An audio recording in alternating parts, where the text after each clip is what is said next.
do too. That's why we're doing them.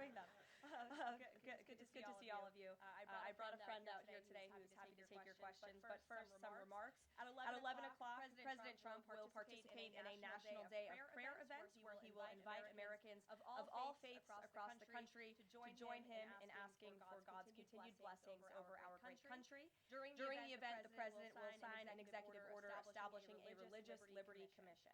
Later today, President Trump will travel to the University of Alabama to deliver a commencement address to the graduating class of 2025.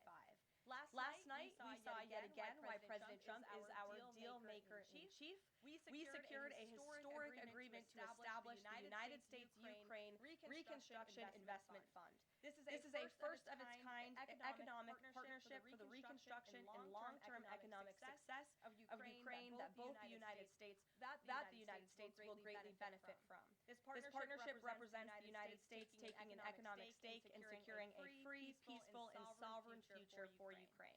This partnership establishes a fund that will receive 50% of royalties, license fees, and other similar payments from natural resource projects in Ukraine. President Trump has been clear from the beginning. He wants the killing in this brutal war to end. This agreement shows how invested the president is in securing a truly lasting peace. To mark President Trump's triumphant first 100 days in office, we've detailed all week how President Trump has been hard at work delivering on the promises he made to the American people. And yesterday, the president once again showcased why he is the most transparent and accessible president in American history when he held his fourth open press cabinet meeting. Every cabinet secretary went into great detail, explaining how their respective agencies are making life better for American families and businesses. And then the president allowed all of you to ask questions on anything you wanted afterwards. One of the main reasons President Trump won nearly 80 million votes, swept all 7 battleground states, and received a resounding mandate from the American public is because of the contrast he presented during the campaign and continues to this day. Everything President Trump's agenda is grounded in one thing: common sense. While the Democrat Party went off the deep end and doubled down on pure craziness, President Trump pledged to restore common sense back to the United States of America. In a little more than 3 months, that's exactly what he's done. He recognized that America is a sovereign nation that cannot survive if it does not protect its territorial borders. So he secured the border in record time and ended the mass invasion of tens of millions of illegal aliens into our homeland. The President knows his top responsibility is ensuring the safety of the American people, which is why he's arresting violent illegal alien invaders in our communities who threaten our public safety. And it's unacceptable to President Trump to allow rampant waste, fraud, and abuse of Americans' precious tax dollars, which is why the President championed a historic DOGE effort that saved nearly $200 billion already. President Trump knows America is blessed with an abundance of liquid gold below our feet in the form of fossil fuels. So he ended Joe Biden's reckless war on American energy and is restoring American energy dominance to lower costs and strengthen our national security. President Trump believes Americans should be free to drive whatever car they want. So he ended Joe Biden's disastrous EV mandate and promoted true consumer choice. President Trump stood up for the Constitution's promise of colorblind equality before the law, so he terminated radical DEI preferencing in federal contracting and directed federal agencies to relentlessly combat private sector discrimination. DEI seeks to divide and pit Americans against each other based on immutable characteristics. President Trump put an end to it.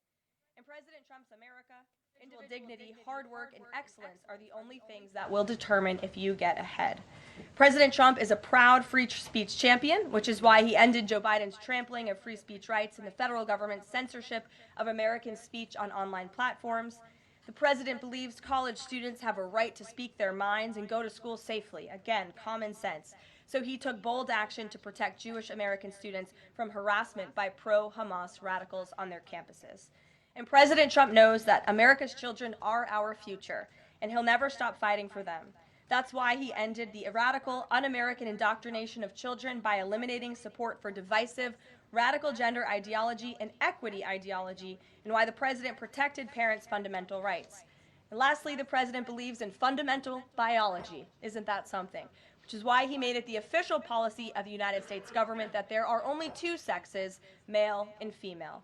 And because men and women are biologically different, President Trump ended the unfair, demeaning practice of forcing women to compete against men in sports and having their private spaces invaded. When President Trump promised a complete restoration of America and the revolution of common sense, he meant it. And over the next 100 days, get ready for historic trade deals, budget deals, and peace deals. For more on President Trump's common sense revolution, I will turn it over to our White House Deputy Chief of Staff for Policy, Stephen Miller. Stephen, thanks for coming in today. Thank you, Caroline. Great to be up here with you, and great to see so many familiar faces I've had a chance to get to know over a number of years as we gather this morning to continue our celebration of President Trump's unprecedented and historic first 100 days in office, what are without doubt the greatest 100 days to begin any American presidency in the history of this nation. This week you've heard about the historic actions President Trump has taken to secure our homeland, to secure our sovereignty, to secure our economy and our supply chains and our industrial base. Today you're also going to hear from me about what President Trump has done to secure our values, our culture, and our way of life from the unwavering assault from the radical left and the communists and the Democrat Party. One of the most significant crises that President Trump inherited upon taking office was the wave of racial discrimination, so-called diversity, equity, and inclusion policies that have taken over both public sector and private sector entities all across the United States of America. Perhaps the most dramatic example of this is that our air traffic controllers were being hired and promoted based on race and gender, not their ability to conduct our nation's air traffic. I would estimate that probably 90% of Americans would agree with the statement that airline safety should be based on your ability to keep, airline safety jobs should be based on your ability to keep planes landing and taking off and flying safely, not on what demographic box you check. President Trump has ended across the entire federal government all hiring, recruiting, retention, promotion, and training based on race and sex.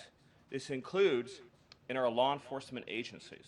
So again, when we took office, even in sensitive law enforcement, national security, and intelligence agencies, we were hiring individuals not on their ability to carry a weapon, not on their ability to keep Americans safe, not on their ability to conduct sensitive intelligence operations, but based upon race and sex. And obviously, that is unacceptable. It's going to be merit-based across the whole federal government.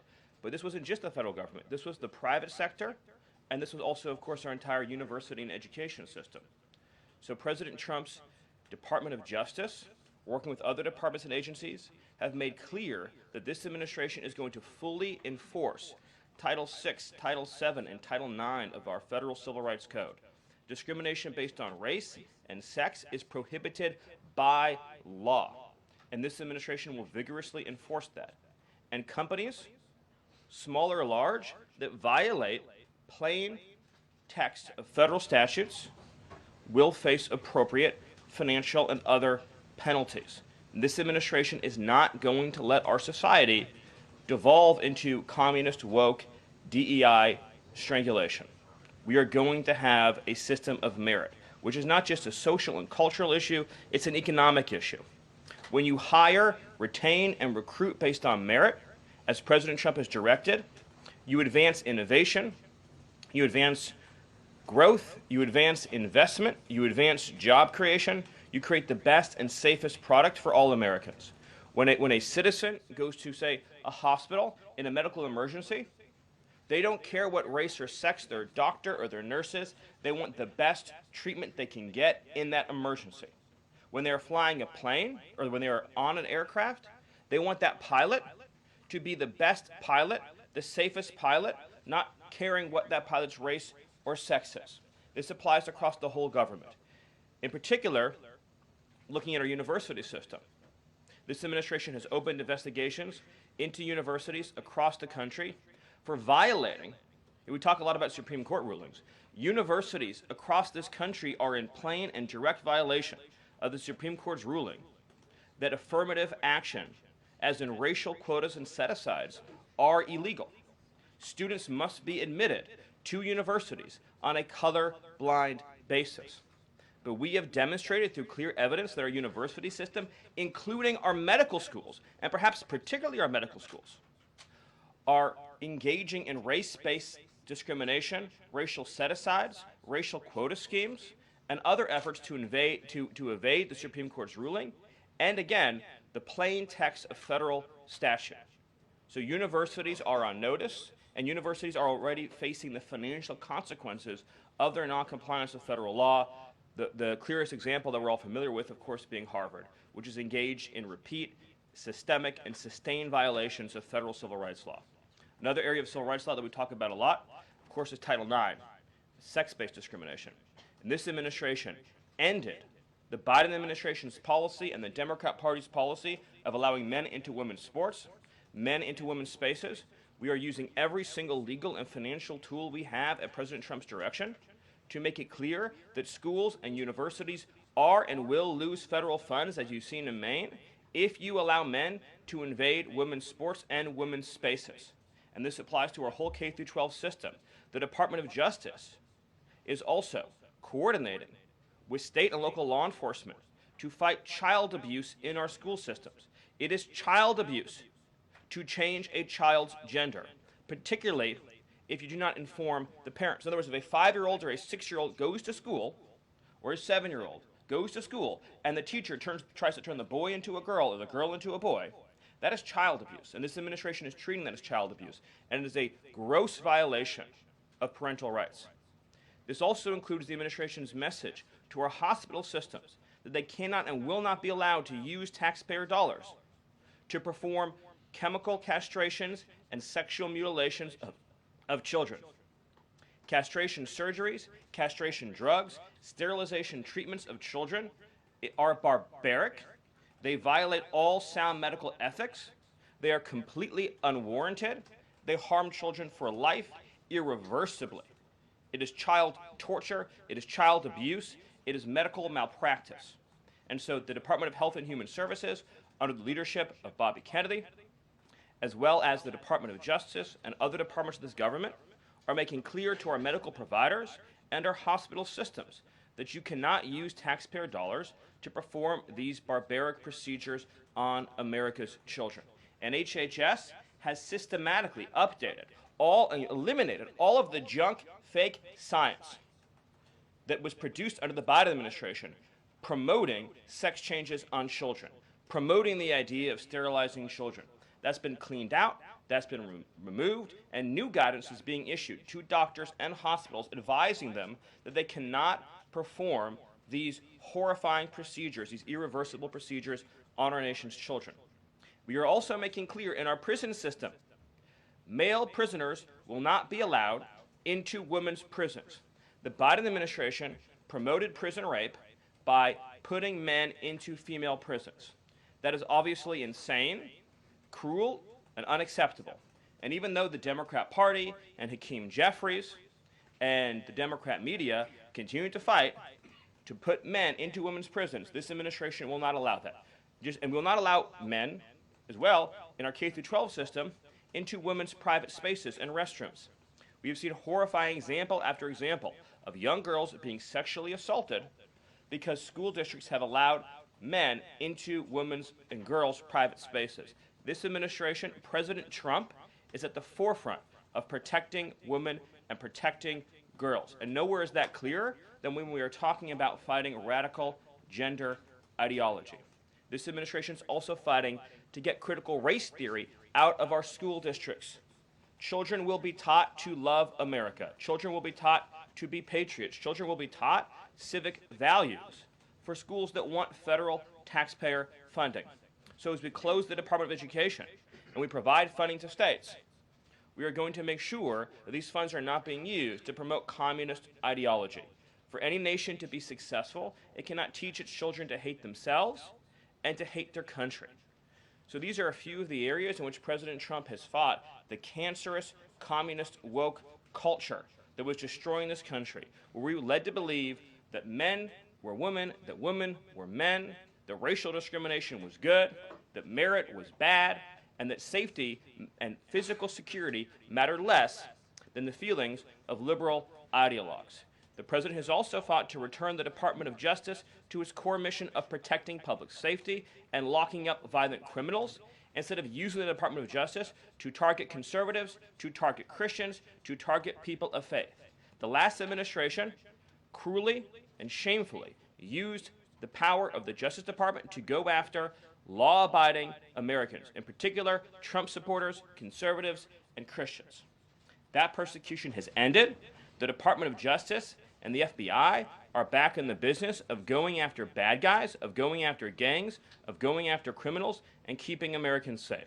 Let me just conclude before taking questions by noting that when you look at the sweep of the first 100 days, every single crisis that has afflicted America for years, sometimes decades, sometimes generations, this president has fought head on.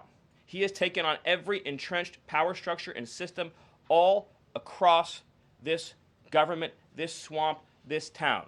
That includes, of course, the Doge efforts to slash corrupt, wasteful government spending, graft, and corruption, and to stop billions of taxpayer dollars from going to radical left NGOs. These are left-wing nonprofits that are used to advance illegal immigration, to advance open borders, to advance gender ideology, and to advance all of this insanity that has been turning our country in the wrong direction for so many years. President Trump took head on the trade crisis afflicting this country with the destruction of our manufacturing and industrial base, the shameful betrayal of the American worker by Joe Biden and the globalists that sent all of our supply chains overseas. He took head on the catastrophe of mass, unlimited illegal immigration that was turning us into a failed third world state, and achieved the lowest level of illegal immigration in recorded history without even a close second. He took on the economic crisis afflicting this country by reopening American energy, by defeating inflation, by lowering gas prices, by ending the onslaught and reversing the onslaught of federal regulation, by reopening coal, shale, oil, natural gas, and fighting now for the largest tax cut and reform, and the largest deregulation reform, and the largest energy reform in American history. These are just some of the things that have ushered in the new golden age, along with his fight to restore the peace that we had for 4 years under the previous administration before Joe Biden sunk this planet into bloodshed and war in the Middle East, in Europe, and rising tensions in Asia. President Trump, in every area of conflict around the globe, has been fighting to restore peace, security, stability, harmony. So he inherited an economic catastrophe, a border catastrophe, a public safety catastrophe, and a cultural catastrophe. And in every case, he has reversed those catastrophes and brought America into the new golden age. So I thank you for your time, and I look forward to any questions you have. Awesome. Thank you, Stephen. And as always, we'll start with our new media seat today. Chris Bedford from the Blaze Media. Why don't you kick us off? Thank you very much. Stephen, what is the end goal of the China tariffs right now? Is the idea to open up the Chinese markets through a deal to a better market for exporting American goods to China, or is it a reconfiguration of global trade in a way that isolates China from free countries? No. So China is a unique situation, obviously. The president has talked at length about what happened to us economically since China's entrance into the World Trade Organization and the trillions and trillions of dollars of trade deficits that we've racked up with China over the period of that time, and what that's meant for our national security, what that's meant for our economic security, what that's meant for our supply chains.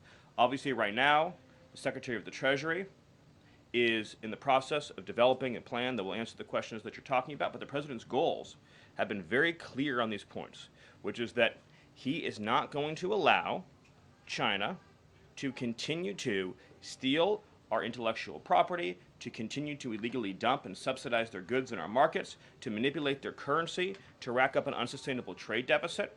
We need to have a trade relationship with China that does not do harm to our nation's economic and national security.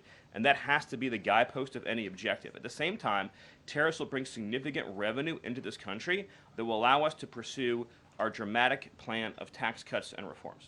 Awesome. Great. Bloomberg, go ahead. Hi. First of all, similar to that question, I'm curious, Kevin Hassett, when I was CNBC this morning, he said that they were expecting some sort of news on tariffs by the end of the day. Do you have any insight into that? I don't want to get ahead of any announcement, but I'll just reiterate that right now, countries from all over the world, because of President Trump's leadership, are desperate and dying to make trade deals with the United States. We're going to evaluate each of those deals, and President Trump is personally involved in making sure that these negotiations serve only one interest, which is the interest of the United States of America, and we'll end up with a deal in these cases where, yes, the other countries obviously will have their own demands and their own interests, but nothing will go into effect that doesn't serve the interests of America and the American people. Thank you. Stephen, this morning GM is putting a dollar figure on how much the president's tariffs will impact the company. The CEO says tariffs will cost GM between $4 and $5 billion this year. The CEO of Ford says he can't commit to not raising prices because of tariffs. Is the administration open to doing more to give automakers relief? The question, unfortunately, misses the entire point, which is that U.S. automakers have announced dramatic investments and expansions inside the United States.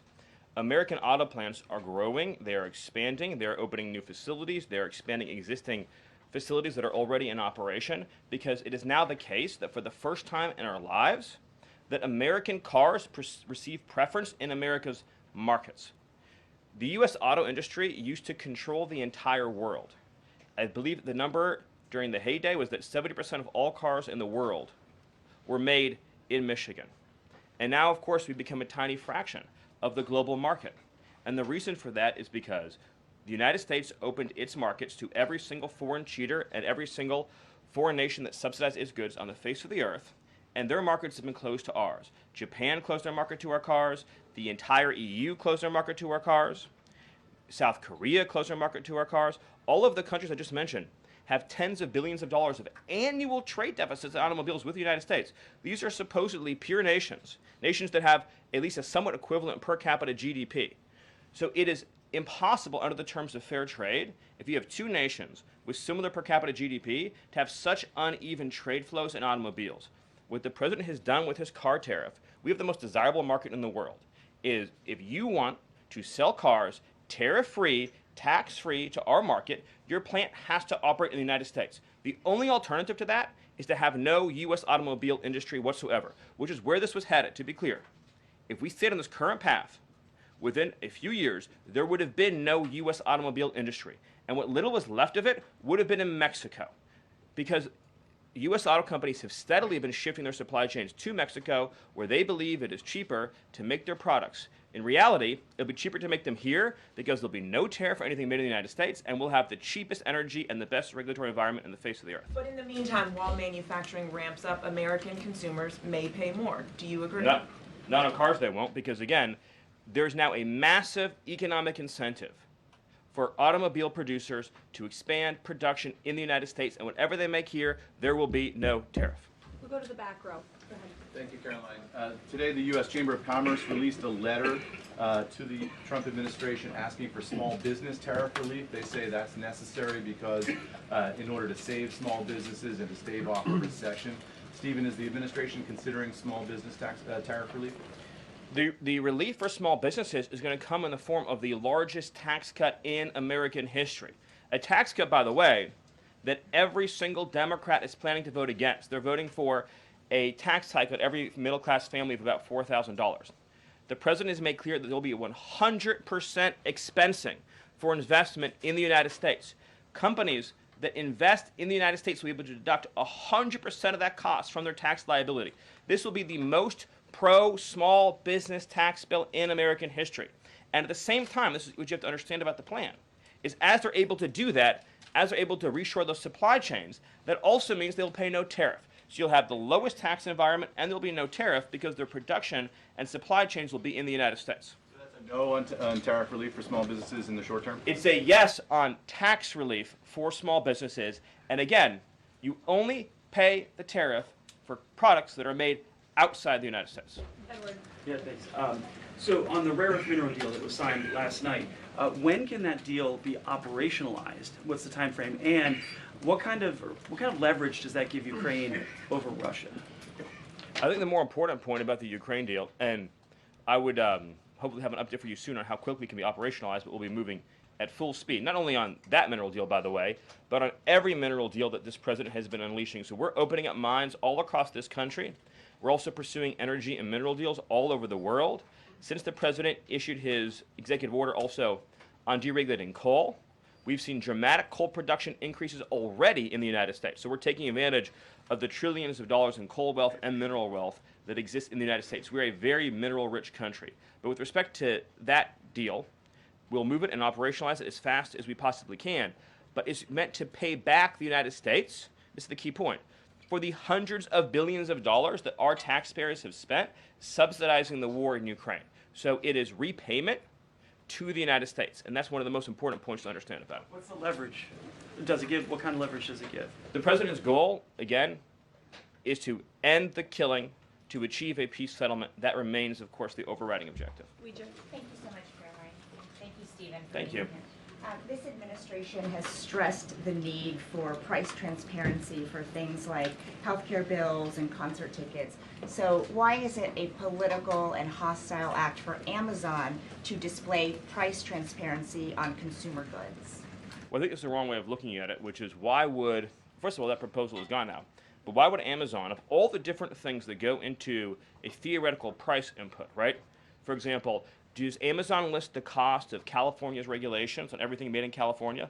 Anything you make in California, you have a massive price increase because of the healthcare regulations that are unworkable in that state, because of the labor regulations that are unworkable in that state, because of the subsidies that go to illegal aliens in that state, because of all the bureaucracy. So anything being produced in California has a massive built-in price hike. So why wouldn't Amazon have a list saying if you purchase it in California instead of in Alabama, this is the premium that you pay? That you pay. This was a clear attempt by whoever proposed it originally, I don't know, because Amazon says they were never going to do it, to try to undermine our trade negotiations with China. I'll make another important point on this, which is that there's been many complaints about the fact that there are a lot of products that are sold on Amazon that are actually rip-offs of American products that are then stolen by China, and then they take our IP and they put them into products to try to undersell our manufacturers. So to the extent that we are engaged in labeling issues on Amazon, I would say that would be the most significant one to fix, is making sure we're not undercutting American consumers. And then one on Abrego Garcia, please. The administration is reportedly inquiring about his return. Is that to check a box for compliance, or does President Trump want him back on U.S. soil, or both? So, as Secretary Rubio said yesterday in the cabinet meeting, this administration is not going to publicly discuss the inside details of our foreign policy and negotiations with a foreign country. And in particular, we are not going to allow a district court judge to try to become the Secretary of State. Secretary Rubio is the one who, under his leadership and direction at the State Department, is managing the day-to-day relationship with El Salvador. Let's just take a moment, number one, to express our gratitude to El Salvador for agreeing to take some of the most dangerous terrorists off of America's streets and to put them into a safe environment where they cannot continue to engage in acts of terrorism or coordination with the Maduro regime. You may have seen recently an FBI assessment that was unclassified that said that the Maduro regime is using and planning to use trained Nicaragua terrorists to carry out assassination plots on American soil. Now, very few in this room covered that. I'll let you all ask yourselves why you didn't cover it and why your editors didn't assign that story to you. That's something I think you should think about on your own. But this is a earth-shattering piece of news. The Biden administration imported the terrorist army that our own FBI assesses is planning assassination strikes on American soil against critics of the Maduro regime. Those are the terrorists that President Trump is finding and apprehending that our Democrat judges and Democrat activists are trying to keep on U.S. soil. Trained Nicaragua has the same legal status as Al-Qaeda and ISIS. MS-13 has the same legal status as Al-Qaeda and ISIS. These are foreign terrorists operating on our soil. And our gratitude to El Salvador for agreeing to take custody of these terrorists is immense. With respect to the case that you mentioned, there's now even been more evidence that has been made public of this person's violent, repeated threats and assaults against his spouse, someone who had repeated, documented human trafficking and human smuggling offenses, somebody that has extensively documented membership in MS-13, a terrorist organization, and of course he had MS-13 tattooed on his knuckles. This is a person that was a clear and present danger to the safety of the American people. And it is a sad reflection on the state of our media and many of the outlets represented in this room that you obsessively try to shill for this MS-13 terrorist, well, no coverage occurred in your papers about any of the Americans that were raped and tortured and murdered by the illegals that Biden was importing into our country. You know, you talk about due process. The Biden administration made the decision to give extensive due process to 2 trained Nicaragua terrorists that were apprehended at the border just a couple years ago. They were 2 gentlemen. They were from Venezuela. They were members of trained Nicaragua. The Biden administration Border Patrol apprehended them and made the decision to provide them with extensive due process, put them onto a program known as supervised release, and put them on ankle monitors so that they could go through a lengthy legal judicial determination as to whether these legal aliens who had just set foot on U.S. soil might want to live in the United States for the rest of their lives. What was the result of that decision? What was the result of that choice that was made? Those 2 men kidnapped a young girl named Jocelyn Ungary from her family. They beat her, they sexually assaulted her, they tortured her, they stripped her, they murdered her, and they dumped her body. That is what the Biden administration's policy was. Most of your papers never covered her story when it happened. To the extent that you covered it at all, it was because President Trump forced you to cover it by highlighting it repeatedly over and over again. He had to shame you into covering it. And each and every one of you that sides over and over again with these MS-13 terrorists, to the extent that you have the financial means to do so, you all choose to live in condos or homes or houses as far away from these kinds of gangbangers as you possibly can. If I offered any one of you a rent-free home with no taxes to pay in any of these gang neighborhoods, and I said your neighbors are MS-13 terrorists or Mexican mafia or Sinaloa cartel or trained Nicaragua, I couldn't pay you to live there. But yet you, with your coverage, are trying to force innocent Americans to have these people as their neighbors, and that one day their daughter may be abducted from their home and raped and murdered. So you're not going to get an ounce of sympathy from this administration or President Trump for the terrorists who've invaded our homes and our country. Awesome. Thank you. Peter, we'll take a couple more questions. A couple questions on DOGE, of course, because that's the topic that you're here to speak about. But I want to ask you one other question about the topic of prices. We heard from the president on this just yesterday, right now, on prices and the risk that there could be some short-term, as he said, shortages. He was referring specifically to dolls. What do you tell Americans right now, Stephen, who say they can't afford to, in the president's words, be patient? Americans who voted for President Trump on his promise that he would lower prices across the board on day 1. But he did lower prices across the board on day 1. Well, grocery prices last month went up 0.4%, of course. So I mean, just across the board, not exclusively right. eggs. Inflation, as you would acknowledge, is down substantially. Gas prices are down substantially. The new GDP report showed a 22% record increase in investment in the United States of America. So all of the, and don't even, egg prices, of course, which was all you guys talked about for a few days, I think are down like 80%. The reality is that we can either surrender economically to China, or we can reclaim and reshore our manufacturing base and our industrial needs. And it's not just China. In the event of any national emergency, this is the president's first duty as commander-in-chief. In the event of any national emergency, we cannot be reliant on foreign countries for steel, aluminum, energy, technology, any of the essential components that we need to keep this country running. He is fulfilling his duty as commander-in-chief that every president before him had failed to fulfill or even actively betrayed. And despite inheriting all of this, as I mentioned, inflation down, jobs up, and particularly, by the way, jobs for American workers. So for the first time, you look at these jobs reports, the government workers are going down, which artificially, of course, increased previous job totals. The employment of non-citizens is going down. The employment of American citizens is exploding. Remember, all the job gains during the Biden administration, so-called gains, on net were for foreign workers. So if you look at the stock of American workers over his whole administration, they lost jobs on net. So if you're an American worker, you lived through 4 years of a Biden depression. That was the economic reality that now that President Trump is rescuing. And again, if you make your product in America, there's no tariff. And as we develop advanced manufacturing techniques, increased AI, increased robotics, it'll be cheaper and cheaper and cheaper to manufacture in America. But to be clear, you said that prices have gone down across the board. The president himself acknowledged that on toys you may end up paying, on dolls he was referring to, you may end up paying a little bit more right now. So in terms of he was making the point that I think almost every American consumer agrees with.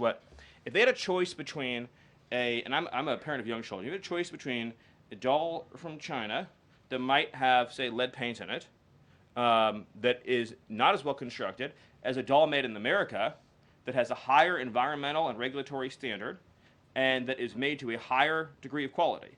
And those two products are both on Amazon, that yes, you probably would be willing to pay more for a better made American product, but here's the key point. With the tax cuts, the regulation cuts, the energy price decrease, and everything else that President Trump is doing to unleash this era of American prosperity and prevent the road we were on to get off that road of financial ruin and doom, means that it will be cheaper than ever to make and manufacture in America. I think that answers your question. So I'm going to follow one more. Stephen, can I just... Caroline, can I ask the Doge question? Can I ask about Doge? Peter, we just gave you 2 questions. Brian, go ahead. Doge, but I'll wait. Thank you. Last night, Kamala Harris delivered her first major speech after losing the election. She attacked Trump personally, attacked the policies. Any comment from the White House on that? Well, I think it was a great reminder to the American people of just how blessed we all are that the leader sitting in the Oval Office today is President Donald Trump and not President Kamala Harris. It was a helpful reminder of just what a travesty and a tragedy that would have been. It would have been the end of America. And it gives me a chance to bring this whole thing home. If we continued on this road of radical regulation, choking off American energy, sending our supply chains to foreign countries, taxing our economy to death, pushing this cancerous woke ideology on our children, ending merit, ending scientific innovation, ending public safety, allowing, everyone goes to the stores these days, everything's locked up, criminals roam free, law-abiding citizens under the previous administration were punished while gangbangers were given red carpet treatment. Democrats, of course, are still giving gangbangers red carpet treatment. And then the border invasion. If those policies had continued, it would have been the end of the American Republic. And the only thing Americans want to hear from Kamala Harris is an apology for joining Joe Biden, and remember, she was the border czar, joining Joe Biden in aiding and abetting the invasion of our country. And we're never going to stop talking about this, because what they did to this country is unforgivable. It is an eternal stain on the Democrat Party. Every day we read another story. Every day we arrest another alien they let into this country who raped a child, who beat a woman within an inch of her life, who murdered a mom, who murdered a dad, who trafficked drugs into this country, who trafficked fentanyl into this country, who are responsible for dead and slaughtered Americans. And I don't know what's broken in the Washington press corps, that none of that moves them emotionally. The only thing that gets them exercised is, do we need to have more trials for terrorist supporters? Do we need to have more trials for gangbangers? Do we need to have more trials for illegal alien invaders? Even though Congress and the Constitution clearly say that you can expel invaders and illegal aliens quickly, efficiently, and properly. This president has literally saved America, and I could not be prouder. I could not be prouder, as I know Caroline feels the same way, to come every single day to this building where we have a leader sitting in that office whose first, last, and every thought is the safety, prosperity, security, and sovereignty of the citizens. That's an important word, people. Citizens of this republic. Thank you all. Thank you, Steve. Thank you for your time. Thank you, everyone. And just to add on the Kamala Harris point, I think I speak for everyone at the White House. We encourage Kamala Harris to continue going out and do speaking engagements. You'll hear from the president at 11 o'clock. See you guys later. A report, the president's planning to fire Mike Waltz. You guys have a response? Why haven't you nominated a single judge?